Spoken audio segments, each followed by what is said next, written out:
Well, good morning, Travels with Dottie, and we have another comment video, or daily comment video, where I talk about your comments, and it is September 22nd, 2024, and it's a Sunday, and it is 6:09 a.m. It's early, but I even got up earlier because I've already finished up the raw video for one that you'll see in the next day or two, so I've already done that. And I'm on to the comment video. I'll finish that. I'll start uploading that. And then I'll do the positive news video. And I will later today do the third video. It's one that I'm just did the raw stuff on. Finished the raw stuff today. So I need to edit and upload that. And do the thumbnail and all that happy stuff. And there is Dottie. Dottie, wait.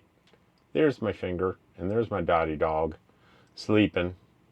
So let's start with the first comment is on the long form video I do. I said I'm in my little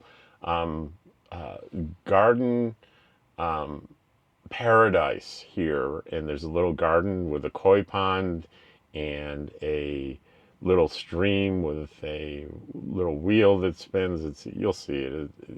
It's a beautiful setting, and I do. Let's talk about nomad RV life, and the first is from Richard Cockerill, and he says good morning, and good morning back to you, Richard. Let's see, on the same video, McDeb1991 says good morning, carabiner in my cart at Amazon, thanks. I showed the carabiner giant one that I use for Dottie's leash. Just a note, I started watching you and others, Rob, when I was trying to decide the direction I wanted to take a few years ago. The primary reason that many have said that the RV is not manufactured with full-time 24/7 living and plan on many failures in both vehicles and equipment such as heating, air, and water. So I bought a condo and I'm happy. Still work a few days a week as an HH nurse. I'm near children's yards, yada yada, but I still hear the call of the wild. Not interested in Cuba, but sure enjoyed your New Mexico stay. I wouldn't mind living there, snow and all. Anyway, you make your own happiness and you've mastered that. You'd find a way to be happy anywhere. Thanks for being a positive in our lives too. Well, that's sweet. Thank you. Oh, and she has a correction. She says, correction. Main reason I chickened out was hearing manufacturing people saying the vehicles are not built for full-time living. I think she did say that. That was clear. That is true. And here's the thing.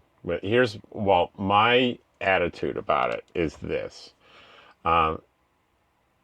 It's absolutely true that it's designed for people, recreational use of these RVs, right? That the one I'm in is designed, hey, let's design it so it's going to last pretty much 20 years or more, 30 years, a lifetime for someone when they're using it on vacation.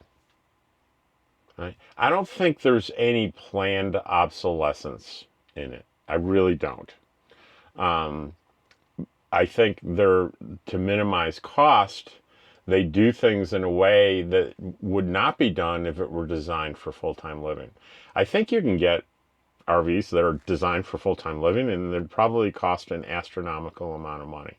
So here's the bottom line. Here's how I feel about it. I make modifications and repairs that mitigate the fact that it's not made for full-time living. I'll give you a good example.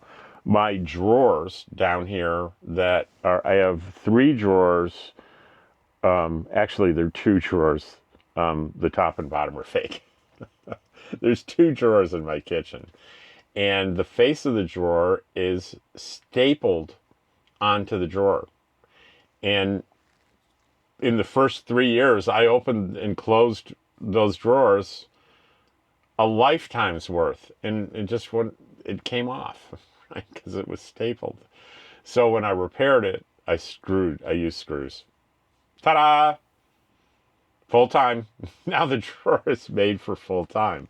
There are lots of things like that, the way things are put together in a inexpensive way to keep the price down. Totally got it. Appliances. I plan on replacing my refrigerator, my air conditioner, my hot water heater, and maybe my furnace. If it craps out, I may not replace it because I don't really use the furnace for heat almost. Well, really, only in an emergency. When I'm in an RV park, I use my electric heater. If I have hookups, I use my electric heater. If I don't, I have a Empire heater that hangs on the wall that just uses propane. And the only time I use my furnace is I'm hooked up to electrical and I lose the electricity. The power goes out and I'm freezing and I start getting cold at 3 in the morning and I just flip on the furnace. So I may not replace that. Sidetrack, squirrel. That's what my friend Deborah would say. Squirrel. We go off on an unnecessary trivial tangent. So I am planning on replacing all those things. I am planning on having to bring this in for 3 or 4 days to do, $1,500 to $2,000 worth of repair to the slide that I'm sitting in. It's mechanical. It'll break someday. But over the lifetime of using it, I've added up the costs of all those replacements and repairs. And I'm vigilant about my roof. Every once a year, I hire a professional to inspect my roof and make sure that all the sealant is still good and replacing stuff where it isn't so I don't get water damage anywhere. So I'm vigilant about that because that can just trash. That can make your RV a £5,000 paperweight. Ask me how I know. I've ruined an RV. My first RV, I loved my 27-foot Nomad, and I ruined it by not paying attention to the roof and got delamination, which is a death knell for any RV. No one will touch it, no one will buy it, and it looks terrible, and it's embarrassing to be living in it because it really suddenly looks like a piece of crap. And delamination means moisture, moisture means mold, mold, just, you don't want to go there. So, McDeb, 1991, thank you for that. And if I didn't say that, that whole comment, good morning carabiner in my cart, and the manufacturing, that's her. Dom the First, on my comments today, our camper had a very adequate freezer and fridge combo I always used to put my bread in the fridge. We camped only 1 week at a time. I finally decided to leave it in a cupboard, but any longer I would have left it in the fridge. Yeah, I mentioned that I'm frequently throwing out bread or giving it to the birds because, like, hot dog buns, 8. How long is it going to take me to eat by myself 8 hot dogs? Too long. I would rather buy it in a package of 3 or 4. That would be really nice, but that doesn't exist. So I said, put it in the freezer. And this has come up a couple of times. I have a pretty small freezer. And there's higher priority things from my freezer than bread. And bread, that takes a lot of room, right? It's not heavy, but it's a lot of volume and it takes a lot of space. Incidentally, I'm going to squirrel you again. Good coffee. Yesterday, I opened my freezer and I saw water dripping, and I got my temperature thing out, and it was like 40s. And I realized I haven't defrosted it in over a year, and I looked carefully. The frost was probably this thick in the back. So I had to defrost my fridge, and I did learn something yesterday. I took everything out, and I have a heat gun that I use, and I'm careful to keep it moving. And because the heat gun's powerful, I don't want to melt or warp any of the plastic in there. So I was able to get everything out, all the frost and ice and stuff out, and I repacked it, and it's 15 degrees or something in the back. It's fine now. But one of my friends here, when I mentioned that, she said, you should really don't take the risk. She said, boil some water in a pot, take everything out of the freezer, get a pot of hot water, stick it in there, close it, wait, and everything will melt, and you don't have any danger of, uh, I'm sorry, I have my phone up there like I'm recording on my phone, and I'm looking at that lens when I should be looking at this one, so I apologize if I was looking off like that. Anyway, I'll look at you. I'm sorry. What was I saying? She said there's no reason to take the risk or to or to take the 30 minutes to find your heat gun because you have to open. RVers will relate to this. And this is something that maybe you won't expect if you're a beginner. I wasn't sure where my heat gun was. It's not something that I use very often at all. And so I had to open one of my compartments on the, storage compartment that has the outside door. And I have 6 storage bins in there. And I ended up having to pull them all out of there. And to get the last ones, I have to practically lay in my tummy in the compartment and pull them out. And it was like in the last one. And my neighbor knew. She's looking out, and I've got all this stuff all over my camp, all these tubs, and I'm looking for this one thing. She said, well, the pot's probably right there in the kitchen, isn't it? I said, yeah, I got a pot. She said, much safer, much easier, and in your case, much faster because it took you like an hour to find your heat gun. Thank you. Thank you. So,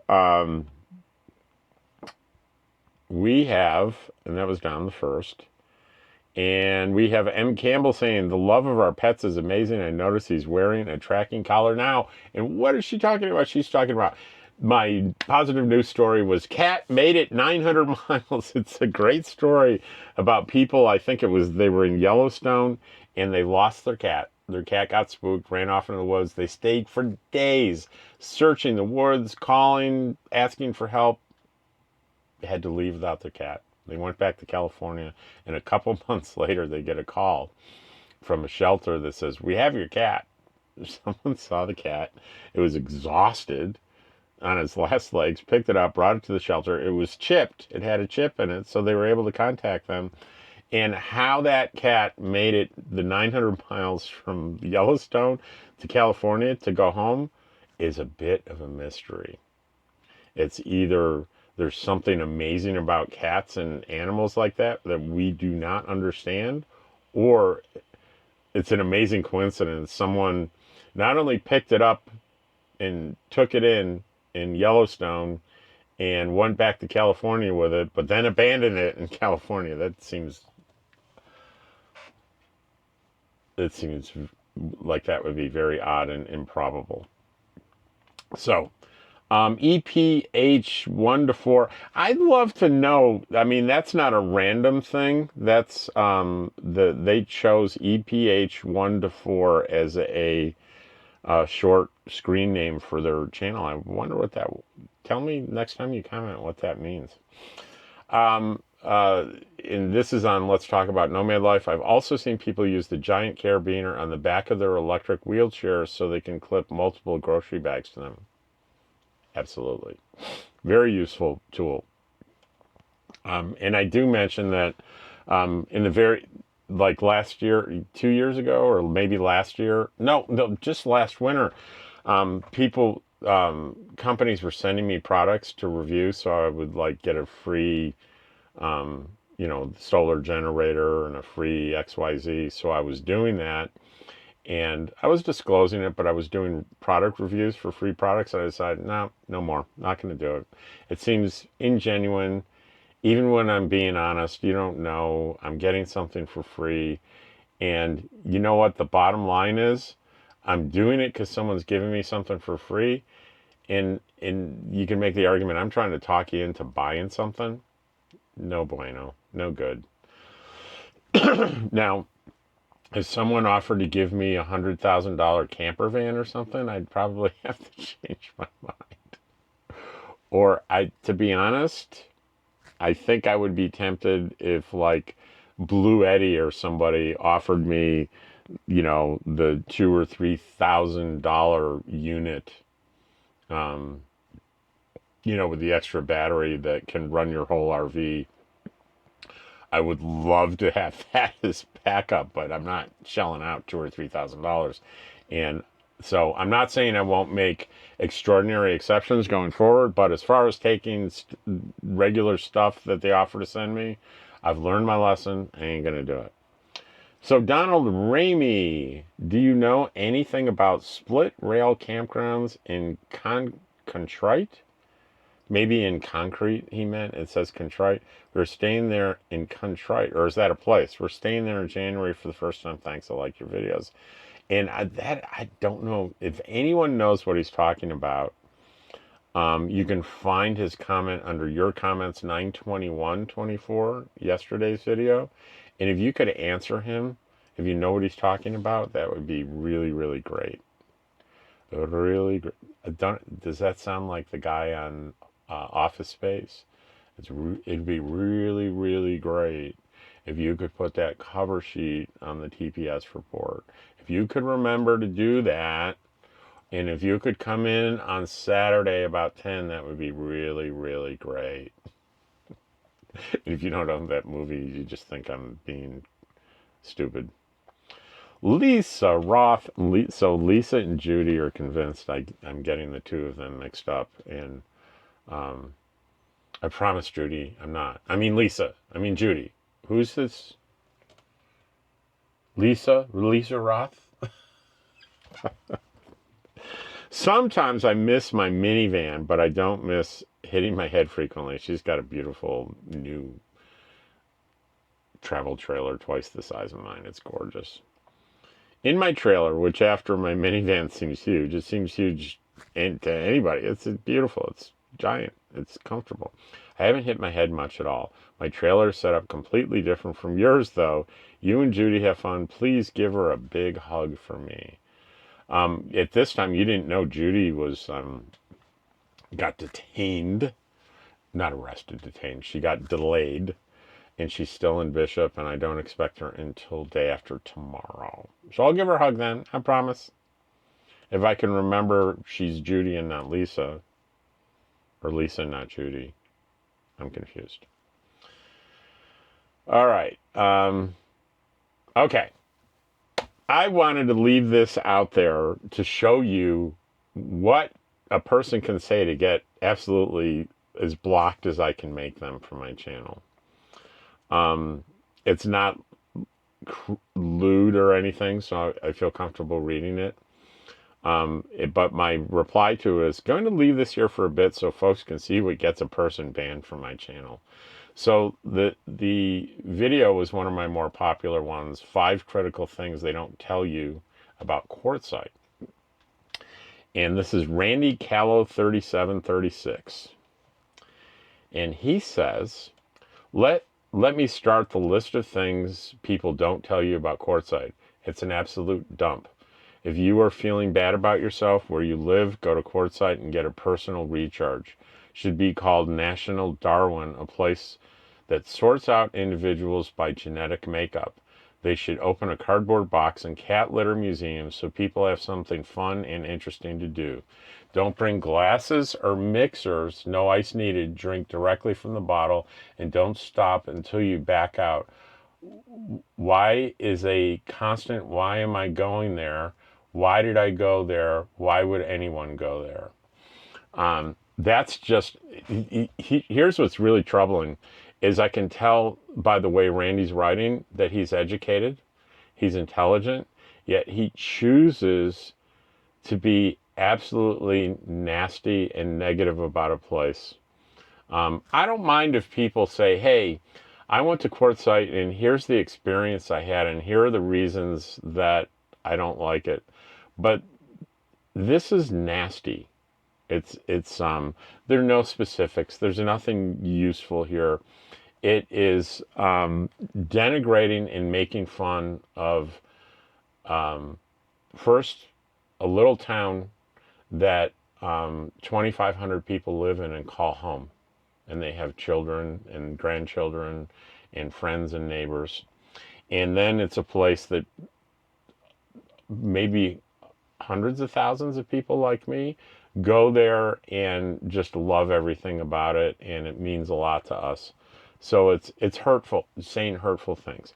So we go in and we click on the little things here, and we have I can, here are my options. I can, number one, I can just remove the comment. Two, I can report the comment, but I don't think it really violates any policies. It's just ugly. So that's not an option. Hide user from channel. And I think that's what I say blocking. That's what I mean. So I'm going to click that, hide user from the channel. And the comment and my reply and everything disappears. Now, Randy can still view my channel. He's welcome to. But I believe this is how it works. He can see his own comment and he can see my reply, but no one else, including me, can. It's gone now. You can't see it anymore. And it will, he can make as many comments as he wants and as nasty as he wants, and he'll be the only one. His account will be the only one in existence that will be able to see those comments. I'll never see them again. So that's how we handle that. I think Rusty, who I got the idea for the comments video from, he has a thing called Matilda a trash can called Matilda that he puts them in. So anyway, I thought that was, some people wonder, well, please, some people say, please don't block me. And it's like, there's a really minor thing where I've given a little feedback online, like, hey, that didn't seem that nice. If I'm replying and saying something like that, it means I'm going to leave it there, and I'm okay with the comment being on the channel. And I may have feedback that's not totally positive, but if you only let positive things, complimentary things, positive and complimentary can be two different things. I want positive things, not necessarily complimentary things. If someone has a different opinion than I on something that I've expressed my opinion on, I think they're pretty much welcome as long as they're kind and polite. I call that a positive review, even though it may be critical of something that I've said. This gets a little complicated because one of the things that I don't like, and maybe it's a personal thing, is I might talk about something I'm doing medically or nutritionally or something like that, and people will tell me how wrong I am about the decisions that I'm making, and I think that's personal decisions, and they do it often in maybe a condescending way. I usually delete those. You can tell I'm feeling a little awkward about this because, well, you can't take a little personal criticism, Rob. I think that I can, but I think that I'm a little sensitive. I think because I could make better decisions. Yeah, I think that's it. I could make better decisions on my nutrition, but what overrides is the joy that I get from eating certain things, and I don't know. I think I'll let this percolate a little bit in my mind. Anyway, let's just go on. You could tell when I'm about to make a bold statement about something and then I sort of drift like this, it means I'm not really completely sure I'm right. And that's a good thing. Good thing. I think, here's an opinion you might disagree with, but I doubt it, is keeping an open mind as to whether or not your opinions and the things that you think are right, and constantly questioning yourself is a good thing. That's how you evolve and learn, I think. Ken Gray, as a current root foot, I take daily walks. I can only guess what root foot means. Ken, you comment all the time. Next time, tell me what a root foot is. Educate me. I have 12 different paths to take, and that helps give me something new when it gets tiring. Once I've gotten through paying for my house, I plan on buying a van or RV and traveling like you. I feel healthier if I don't sit in one place all the time. Good for you, Ken. Can't wait to see you out here.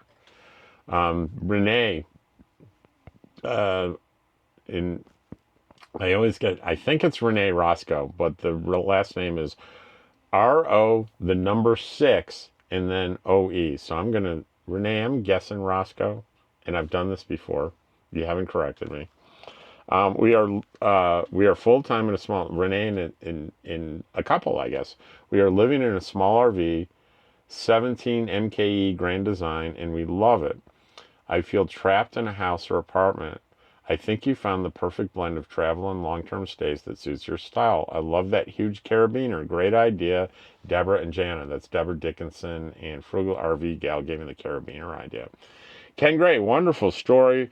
The song is about a man who keeps trying to get rid of a cat, but it keeps coming back. And that is the cat made it 900 miles. I talked about that, but what I didn't say in that video, I sang a line from a song that my sister used to sing. The cat came back the very next day. The cat came back. That's how the song goes. And Ken says he knows that song. It's a song about a guy that's trying to get rid of a cat, but the cat keeps coming back. And as I remember, the song gets more and more dramatic in the things that the guy is doing to try to get rid of this cat. But the cat came back the very next day. It gets really absurd. I love this. When I was a kid, I loved the song. And I can remember, it's my sister Annie, and I can remember her singing that song for kids, for little kids, often. And kids just love that song. And I was an adult listening to it, and I was sitting there as excited as the kids. Nana, Chris Casita, are you leaving Quartzsite?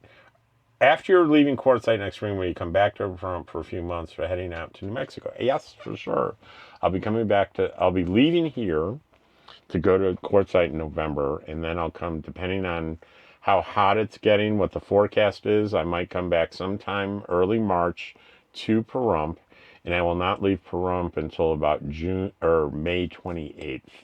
So I'll be March, April, May, almost 3 months here in Pahrump again. And make it in 5 months, 5 to 6 months a year in my home base here in Pahrump.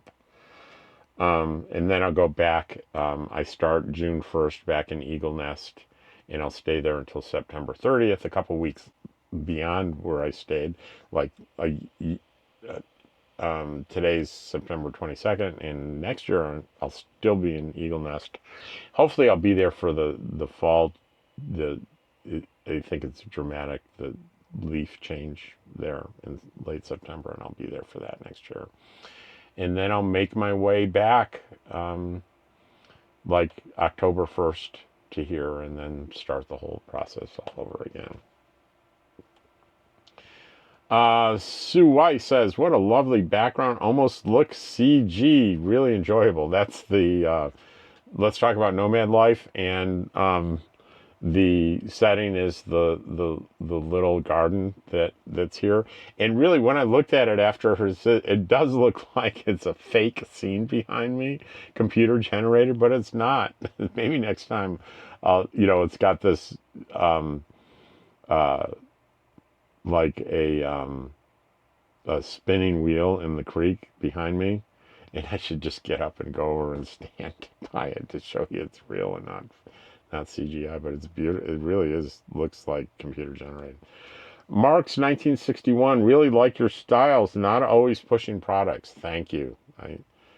Naj, love that little park. You can't blame Dottie. She's trying to catch up on all the new doggy smells. That's like, I couldn't get Dottie to come up and sit by me or to do anything I asked her to do because she was re-sniffing the whole garden or the whole little park part. She didn't go in the garden, but just new dog smells everywhere so she was, during the video, there was a guy that looked like he was going to bring his dog in, and I needed to reel Dottie in, and I was like pulling on the leash, pulling her, dragging her backwards. She didn't want to come. Rose, the 900-mile cat story. I texted the article to my mom. We are cat lovers. She's a farm turned city girl, so pigs don't scare her. Okay. Love cat, dog, pet stories. Let's see. Rose again. Nice. And this is my short that's a couple weeks old. It's called My Happy Place, and it's my selfie camera going straight up above my head while I open my arms, and you can see my camp and everything. It's beautiful. And then we have um, there's a short of George, the kitty.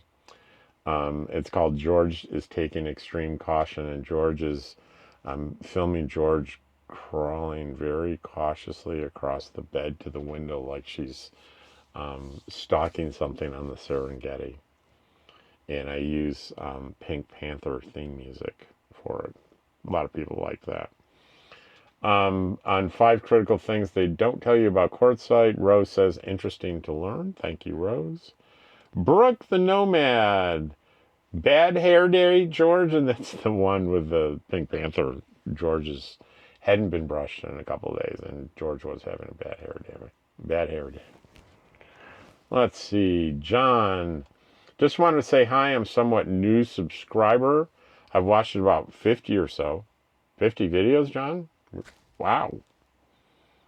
Trying to catch up. Wow, thank you. 50 videos. Love your content and the way you interact with your channel. Keep up the amazing content, sir. Well, that's so nice. It's John Cooper, Kuiper, 8907. And we have Dan Hardesty, pretty cool story on the cat. Yeah. Let's see. We have Rose again on 10 things you don't know about RVing and quartzsite. That's some interesting stuff. Informative and educational. And Lisa Roth. Lisa Judy. Lisa Judy, that's her name. Lisa-Judy. On 900 miles cat. Awesome. I'm sure the cat knew where he was going, and I'm so glad he made it home. You know, when I visit Lisa, Lisa has cats, and Dottie just goes crazy and won't stop barking at her cats. So often I'll just have to take Dottie back to camp and put her in the trailer. I can't hang out with that. But this year, I have the secret weapon that gets the sonic thing that gets Dottie to stop barking. We'll see if it works when she goes crazy with the cats this winter.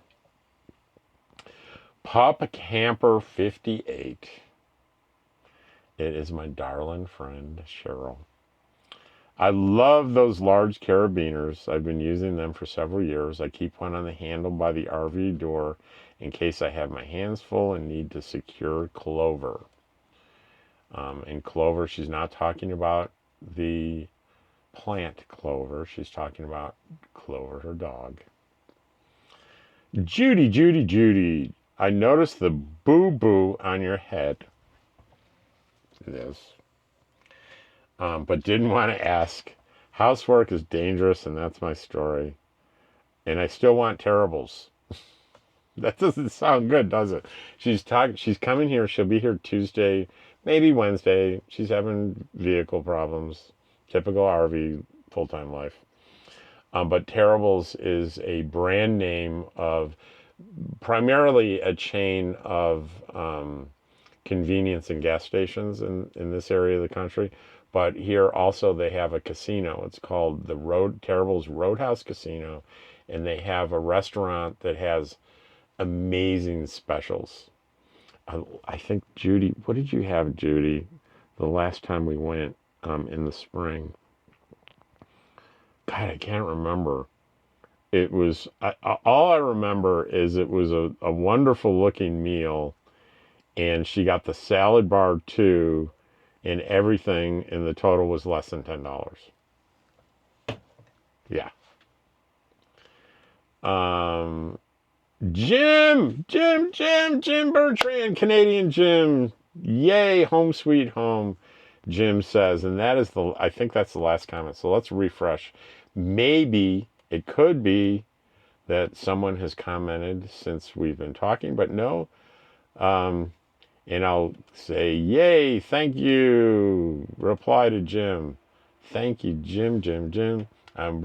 So Jim, if you don't recall, I've been camping with Jim ever since that first time When I first retired and came to the next exit rally in La Posa South, and they stopped the rally, but I'm in the same spot every year. And I met Jim then. He's from Canada. He's a train guy. He's been doing his whole career. But I love telling the story. I get such a kick out of it.